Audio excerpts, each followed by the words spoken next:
Axşamınız xeyir dostlar. Hər gecə bir nağıl dinləməkdən yorulmadınız ki? Elə isə keçid alaq növbəti nağılımıza.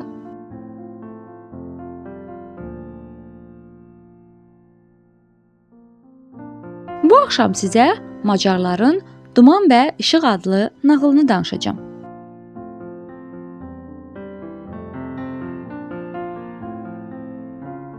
Bir qış səhəri Layçe məktəbə getmək üçün yola çıxdı. Hava elə dumanlı idi ki, qonşu evlər belə qatı dumanda çətinliklə görünürdü. Qalın sis pərdəsi içində tək başına məktəbə doğru irəliləyən Layçe birdən çiyninə kiminsə toxunduğunu hiss etdi və qorxdu. Ətrafa baxdı, amma heç kimi görə bilmədi. Sonra çox heyrətləndi, çünki çiyninə dəyən yolun kənarındakı ağacın budaqları idi. Ağac həmin an Layçe ilə danışmağa başladı. Hara gedirsən belə kiçik adam? Məktəbə.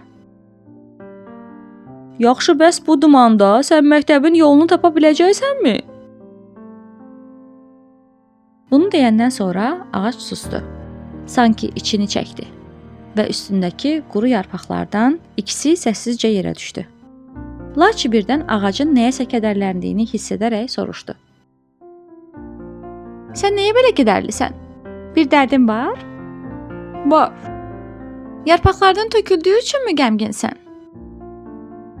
Yox, buna görə deyil. Yarpaqlarım həmişə bu mövsümdə tökülür. Bahar gələndə isə daha yaşıl, daha sağlam və sıx yarpaqlara bürünürəm. Bəs sən üşümürsən? Layçe sual verməyə davam edirdi. Amma hələ sualını bitirmədən ağacın üşümədiyini anladı. Ağacın qalın qabığı olduğu üçün üşüyə bilməzdi. Birdən onun nəyə kədərləndiyini başa düşdü. Bildim, başa düşdüm. Sən hava bu qədər dumanlı olduğuna görə qəmginsən. Ağacın budaqları təsdiqləyirmiş kimi yelləndi. Doğrudur. Mən hər yeri qalın, sirli pərdə arxasında gizlədən dumana görə kədərliyəm. Sisin nə olduğunu da bilirəm. İstəyirsən sənə başa salım? Əlbəttə. Dünya kədərlə doludur. Yaşlı ağac sözə başladı. Sis də insanların qəlbindən yayılan qəm-kədərdir. Ağac sözlərini hələ bitirməmişdi. Hava açılmağa, sis seyrəlməyə başladı. İşıq getdikcə yayılırdı. Bir müddət sonra ətrafa nur səpələndi və günəş görünməyə başladı. Layçe həyəcanla soruşdu. Bəs o zaman işıq nə deməkdir? İşıq ümiddir, gənc dostum. İşıq kədərli və çarəsiz qalan insanların ürəyindən ətrafa yayılan ümiddir. Bir müddət sonra ümid sevincə dönür. Bütün dumanı dağıdır. Ətraf par-par parıldamağa başlayır. Eynilə indi baş verdiyi kimi.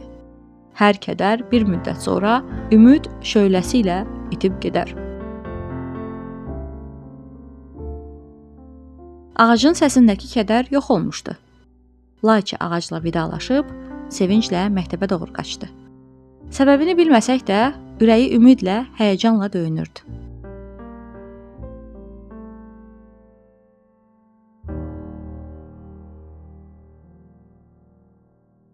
Bu axşamki nağılımızın da beləcə sonuna gəldik.